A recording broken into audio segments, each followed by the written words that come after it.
Habang papalapit ang 2028 elections, mas lalong umiinit ang political battlefield sa Pilipinas. At ngayon, hindi na lang lokal na bangayan ang pinag-uusapan. Dahil mismong international media, foreign investigative journalists at maging ang United Nations Human Rights Council, nadadamay na sa lumalaking tensyon sa bansa. Isang matinding alegasyon ng Humanig Online matapos lumabas ang ulat na may iniharap kumanong written complaint sa United Nations Human Rights Council laban sa administrasyon ni Pangulong Ferdinand Bongbong Marcos Jr. Ang sentro ng reklamo ang umano'y paggamit sa International Criminal Court o ICC bilang political weapon laban kay dating Pangulong Rodrigo Roa Duterte at iba pang political opposition. Ayon sa submission, ginagamit umano ang ICC hindi lamang para sa usaping legal, kundi bilang bahagi raw ng mas malawak na political warfare bago sumapit ang 2028 elections. Kasama raw sa mga inilahad sa dokumento ang iba't ibang kontrobersiya na matagal nang umiikot online. Kabilang ang alegasyon ng 20 million pesos impeachment bribery, ghost flood control projects, pagkawala umano ng bilyong pisong pondo, at maging ang kontrobersyal na alegasyon tungkol sa umano'y pagbebenta ng gold reserves ng bansa. Pero higit sa lahat, malinaw raw ang punto ng reklamo na ginagamit umano ang international pressure upang pahinain si Duterte at ang mga kaalyado nito sa politika. Kasama rin sa hiniling sa UNHRC na silipin umano ang naging pagtrato kay dating Pangulong Duterte, lalo na ang alegasyon ng arbitrary detention at posibleng paglabag sa Rome Statute at iba pang international laws. Kinwestiyon din umano sa complaint ang mga numerong ginagamit laban sa dating Pangulo kaugnay ng drug war deaths. Ayon sa submission, kulang pa umano ang forensic at judicial verification sa ilan sa mga datos na ipinapakita laban kay Duterte. At habang wala pang opisyal na pahayag ang Malacanang, lalong dumami ang mga tanong online. May ilan na nagsasabing dapat lamang na makarating sa international community ang mga alegasyon, habang ang iba naman naniniwalang kailangan munang marinig ang panig ng pamahalaan bago humusga. Pero hindi lang ito ang international expose na gumugulo ngayon sa administrasyon. Dahil halos kasabay nito, isang foreign investigative report naman ang muling nagpainik sa pangalan ng pamilya Marcos.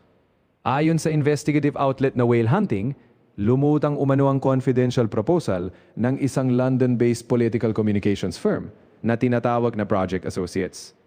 Sa naturang ulat, sinasabing nag-alok umano ang PR firm ng serbisyo para i-manage, i-rehabilitate at baguhin ang international image ni Pangulong Marcos bago ang 2022 elections. At ang mas lalong pinag-usapan, ang umano'y presyo nito. Ayon sa report, umabot umano sa $144,000 kada buwan ang kontrata.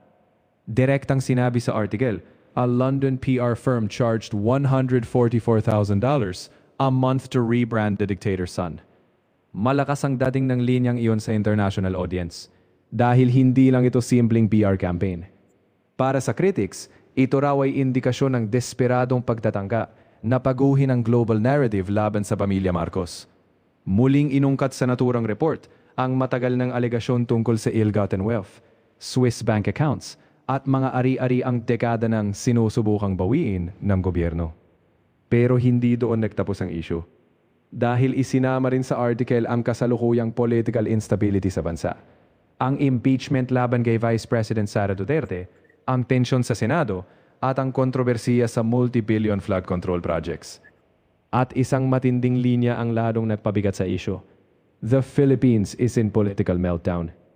Matapos itong kumalat online, nag-react din si Adrian Pascual.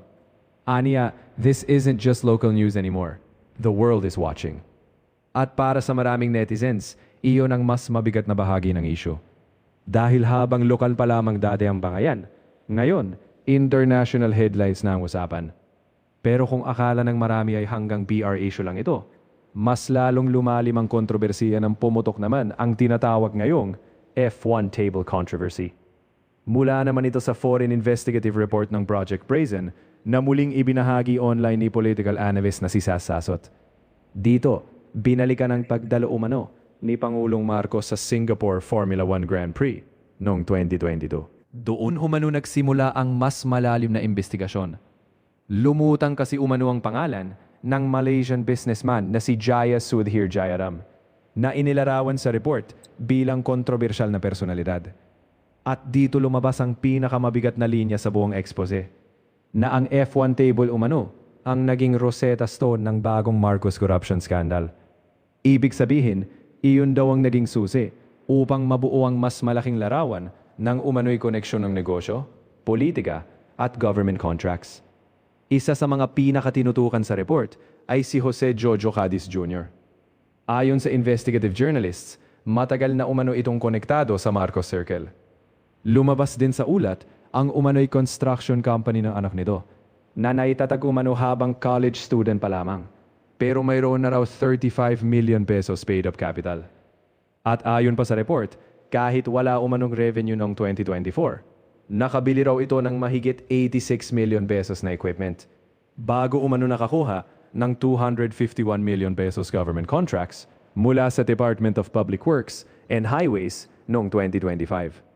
Karamihan umano sa mga proyekto nasa Ilocos Norte, home province ng pamilya Marcos.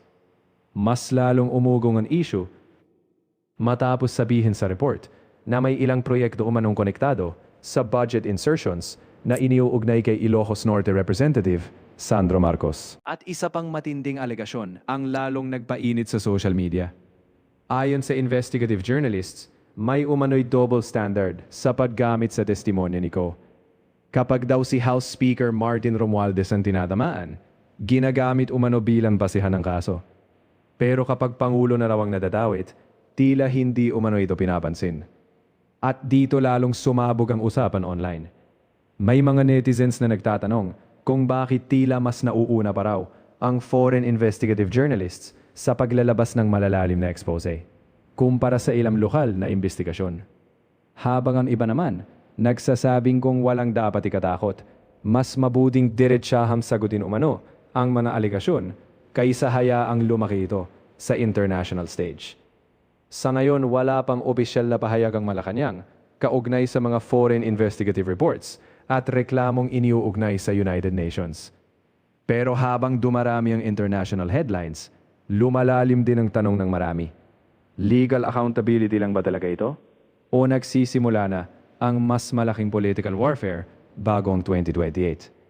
At sa mga susunod na linggo, inaasahang mas lalaki pang pressure. Lalo na kung naglalabasan pa ang panibagong dokumento, foreign reports, at mga sagot mula sa magkabilang kampo.